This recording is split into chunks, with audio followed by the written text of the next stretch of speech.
The circular was dated May 12, 1983. It had arrived at the Brewer property in the Wimmera district of Western Victoria the previous week, in a plain envelope from the Department of Primary Industry, along with a quarterly newsletter from the Wool Corporation and a seed catalogue that Colin Brewer had not asked for and did not want. He had put the plain envelope on the corner of the desk in the farm office without opening it, because the desk had other things on it that seemed more urgent. A letter from the bank, a water bill, a notice from the Shire about a fence on the northern boundary that needed repair. The circular stayed on the corner of the desk for 11 days. Then Colin's wife Judith found it when she was looking for the water bill, and she opened it, and she read it, and she brought it to the back paddock where Colin was mending a fence and told him he needed to read it that afternoon. He did. And then he drove to Horsham the next morning and sat in the office of a solicitor named David Reardon, who had been handling rural legal matters in the Wimmera for 22 years. And the conversation that followed was the reason Colin Brewer was still farming that property in 1991. To understand what was in the circular and why it mattered, you have to understand what the spring of 1983 meant for a wool grower in the Wimmera, because the situation Colin was facing had not come from any single decision or any single bad season. It had come from two things hitting simultaneously, which is the particular way that farming crises tend to arrive. Not as one problem you can solve, but as two problems that interact with each other in ways that make both of them worse. Colin had expanded in 1979 for reasons that made sense in 1979. The Wimmera had been running strong for 6 years. Wool prices had climbed through the mid-1970s on the back of tight global supply and strong demand from Japanese textile mills that had been expanding their capacity and buying Australian merino clip at prices that rewarded the fine end of the market. Land values in Western Victoria had followed wool prices upward, and the Rural Bank of Victoria, like every agricultural lender in the state, had been willing to finance expansion against rising equity. Colin had borrowed $118,000 to add 200 acres to the family's existing 500-acre block, and had put new fencing in and upgraded the shearing shed. At 1979 wool prices, the day was serviceable. At 1979 land values, the equity position looked comfortable. 2 years later, neither of those things was true. The first problem was wool. Australian wool prices had been in a sustained decline since late 1981. Driven by competition from synthetic fibers and a stronger Australian dollar that made Australian wool more expensive on world markets. The floor price scheme the Wool Corporation maintained, the reserve price program that was supposed to buffer producers against sharp price falls, had been absorbing production and accumulating stockpiles, but the floor price had been set at a level that the market had moved below by 1982, and the scheme was carrying a growing financial burden. For a wool grower in the Wimmera running 1,200 merino ewes, the effective price received per kilogram of clean wool had dropped from around $3.80 in 1979 to $2.40 by the autumn of 1983. That was a 37% reduction in the price of the main product on an operation where wool income represented roughly 60% of gross revenue. The second problem was drought. The 1982 to 83 growing season across southeastern Australia had been the driest on record in many districts. The Wimmera, which relied on winter rainfall for both its pastures and its cropping, had received 60% of its long-term average precipitation through the critical period. Collins' pastures had failed to carry the sheep adequately through the summer, and he had been hand-feeding for longer than he had budgeted for, at a supplementary feed cost that was consuming cash reserves he had planned to use for other purposes. His wheat crop on the cropping country had returned 8 bushels per acre in some paddocks against a break-even of 22, which was not a crop failure in the technical sense, but was a crop that did not come close to covering its own costs. Either of those problems alone was survivable. His operation had carried him through difficult years before, but together in the same season, on an operation that was already carrying $118,000 in debt from a property expansion he had made in 1979. The year wool prices were high and land values in the Wimmera were climbing, and every agricultural banker in Western Victoria was telling producers to expand. The combination had made the numbers unworkable. His annual debt service on the 1979 expansion loan was $18,400. His operating line at the Rural Bank of Victoria, drawn each year to cover inputs and hand-feeding and shearing costs, was $34,000 with interest accruing at 16.5%. His gross income for the 1982-83 year, from wool, wheat, and a small cropping enterprise on the better ground, was $61,200. His total obligations, debt service, operating line, living costs, were $84,700. He was short $23,500 before he started. Not because he had been careless, because the two things that determined his income had both moved against him in the same year, and the debt structure he was carrying had no slack to absorb a combined hit of that magnitude. He had missed one debt service payment in January 1983. The Rural Bank had sent a formal notice in March. He had responded with a letter explaining the situation, as honestly as he could manage, and had asked for a 3-month extension while he assessed his options. The bank had replied in April that it was prepared to discuss restructuring, but that it was also considering its position with respect to the security over the property. That was bank language for, "We are thinking about appointing a receiver." Here's what Colin knew when he walked into David Reardon's office on that May morning. He knew the bank was moving. He knew his income was not going to recover to a level that serviced the current debt structure without some form of adjustment. He did not know what his options were beyond selling the property or negotiating directly with the bank. And negotiating directly with the banks from a position of default was not the kind of conversation that tended to go well for the borrower. He put the circular on Reardon's desk. Here's what the circular actually described, which is not something most wool growers in the Wimmera had read carefully enough to understand before it was relevant to them. The Australian Rural Adjustment Scheme was a joint Commonwealth and state program that had been operating in various forms since the 1970s.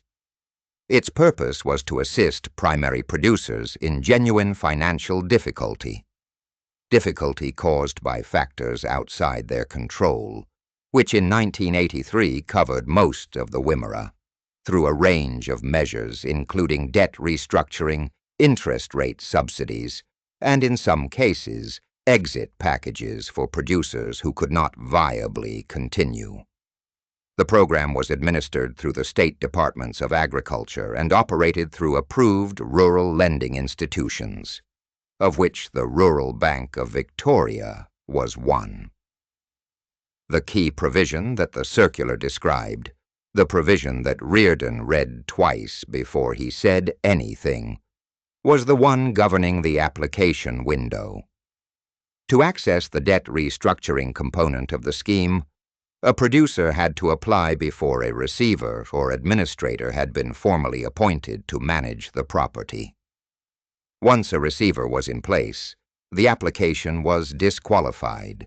The scheme was designed for producers in difficulty who were still managing their own affairs, not for properties that had already passed into formal insolvency management. There was a second provision that was equally important. When a lending institution had issued a formal notice of its intention to appoint a receiver, the kind of letter Colin had received from the rural bank in April, the producer had 30 days from the date of that notice to lodge an RAS application before the institution could proceed with the appointment. The 30-day window was intended to give producers a final opportunity to access the scheme before losing control of their own situation. Colin had received the bank's letter on April 29th. He was sitting in Reardon's office on May 23rd. The 30-day window closed on May 29th. He had 6 days. He drove home from Horsham that afternoon with the circular and a list Reardon had given him of the documents he needed to gather. The list was 2 pages. It required the past 3 years of tax returns, the current bank statements on all accounts, the loan documentation for the expansion loan and the operating line, a stock inventory with current market values, a machinery inventory with current values, and a written statement of the circumstances that had led to the financial difficulty. Colin spent Thursday evening and all day Friday gathering what he could find and calling Reardon's office when he couldn't find something. Judith located 2 of the loan documents that Colin had filed in a box in the shearing shed when they moved the office furniture in 1981. The tax returns were with their accountant in Horsham, who agreed to pull the files and have them ready Saturday morning. Reardon worked through Saturday and Sunday, drafting the application and the proposed restructuring plan. On Monday morning, Colin drove back to Horsham with the remaining documents, and Reardon reviewed everything and made corrections and called the rural bank's regional manager to give formal notification that an RAS application was being lodged. The manager's response on the phone was professional and measured. He said the bank would suspend the receiver appointment proceedings as required by the scheme's provisions. He said the assessment process typically took 3 to 5 months. He said Colin should continue to manage the property normally during that period. Colin drove home on Monday afternoon and told Judith what had happened. She asked if it was going to work. He said he didn't know, but that they had 6 days, and they had used all 6 of them correctly, and now they would wait. Here's what Reardon told him about the practical situation, which is where the legal pad came out, and the arithmetic got specific. An RAS application required documentation, a statement of financial position, an income and expenditure account, a property description, a statement of the circumstances causing the financial difficulty, and a proposed restructuring plan. Reardon said he had prepared this documentation for other clients and knew what was required. He said it was achievable in 6 days if Colin could provide the financial information immediately. He said Colin would need to contact the rural bank and formally notify them of his intention to apply, which would stop the clock on the receiver appointment while the application was assessed. He also told Colin the counterfactual because he thought it was important for Colin to understand what he had nearly missed. If the circular had stayed on the desk another 6 days, if Judith had not found it when she did, the window would have closed, the bank's 30 days would have run, the receiver could have been appointed. Once appointed, the RAS application was disqualified automatically. and the bank's normal insolvency process would have taken over. The property would have been managed toward a sale. The outcome would have been determined by what the market offered, not by what a restructuring plan might achieve. 11 days. That was how long the circular had sat on the desk. The window was 30 days. The math was what it was. The application was lodged on May 27th, 2 days before the window closed. Reardon had worked through the weekend. Colin had driven back and forth from the property twice to retrieve documents Reardon needed. The rural bank received formal notification of the application the same day and suspended its receiver appointment proceedings as the scheme required. The coffee shop in Dimboola, the one where the wool growers gathered on Thursday mornings, and the conversation had been running at a particular frequency since the drought started, had a version of Colin's situation that was not accurate. People said the bank had backed off. People said Colin must have known someone at the rural bank. People said there was nothing left to do when you were that far behind, and that it was only a matter of time before the receiver came, and the property went to whoever was buying distressed Wimmera land that year, which turned out to be several pastoral companies from Melbourne who had been circling the district since late 1982. There were 3 other properties within 40 kilometers of the Brewer farm that did go to receivers in 1983. One of them had received the same circular in May. The owner had read it, but had not understood the 30-day provision clearly enough to act on it immediately. And by the time he had asked his accountant about it, the window had closed. The accountant had read the circular carefully after the fact, and had called the department to ask whether an application could be lodged retroactively. The answer was no. Colin heard about this from a neighbor who had heard it from the accountant's secretary. He did not say anything about it in the coffee shop. He thought about it for a long time on his own. Colin heard most of the other talk and said very little, because explaining the RAS application process over morning tea was not a conversation he particularly wanted to have, and because the outcome was not yet settled, and he was not going to discuss something that was still being assessed. The assessment took 4 months.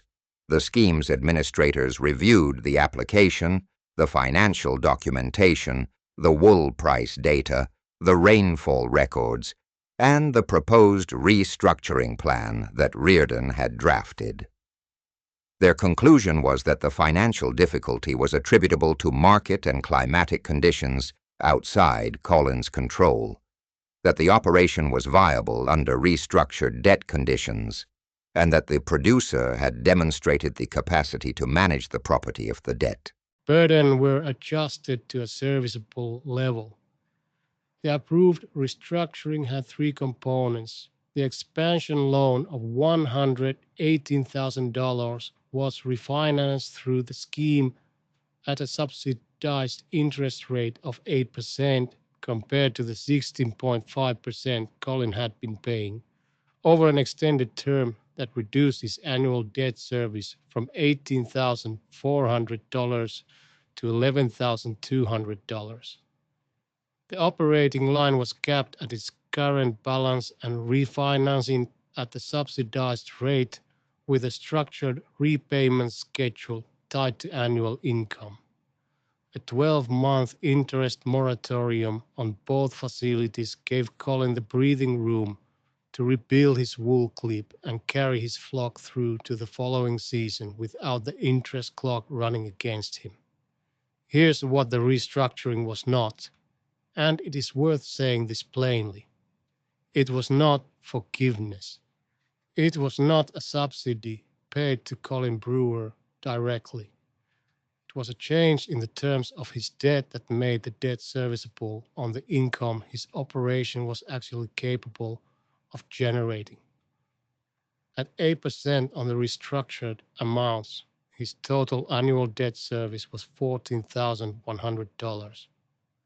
His gross income in a normal year, average wool prices, average rainfall, was approximately $71,000. His operating costs were $38,000. Net before debt service, $33,000 against $14,100. That left $18,900. Thin but real. A surplus that could be used to rebuild reserves, to maintain equipment, to carry the flock through difficult years without immediately reaching for the overdraft. The operation had not been fixed. It had been given the conditions under which it could fix itself over time if the seasons and the markets behaved within a normal range.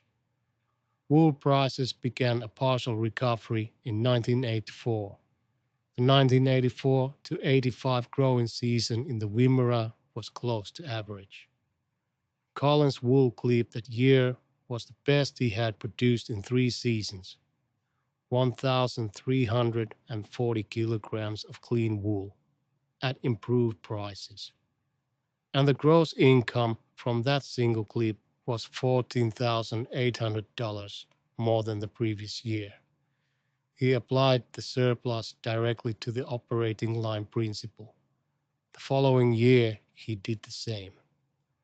By 1987, the operating line was retired. By 1991, the expansion loan was paid off ahead of schedule. Colin was farming 700 acres of the Wimmera without debt for the first time since 1979, which was not the outcome that had seemed possible in May 1983 when he walked into David Reardon's office with 6 days left in a window he had not known existed until his wife found an unopened envelope on a desk. Colin Brewer farmed the Wimmera property until 2003, when he and Judith retired to a house in Horsham and transferred the operation to their son Andrew, who had been working alongside his father for 8 years. The transfer was a planned one, documented properly with a legal structure that David Reardon had helped them prepare over the course of 2 years before it was executed. Colin had made certain that Andrew understood the RAS scheme and the circumstances under which it applied. He had kept the 1983 circular and the application documents in a folder in the farm office, the same office where they had sat on the desk for 11 days in May 1983, and he had shown them to Andrew when Andrew started farming seriously. He said, "Read the things that arrive in plain envelopes from government departments, not because they are always useful, because the one time they are useful, you need to have read them before the window closes." Andrew farms the property now. He runs a mixed wool and cropping enterprise on 700 acres, carries manageable debt at current rates, and has not needed the rural adjustment scheme in the 20 years he has been farming. He has read every circular the Department of Agriculture has sent him. Most of them he files without acting on. One of them, in 2010, described a drought assistance measure that saved him $14,000 in that season. He found it on the desk the day it arrived. The circulars was sent to every primary producer in the Wimmera district in May 1983. Colin Brewer was not the only one who let it sit on the desk. He was one of the few who read it before the window closed.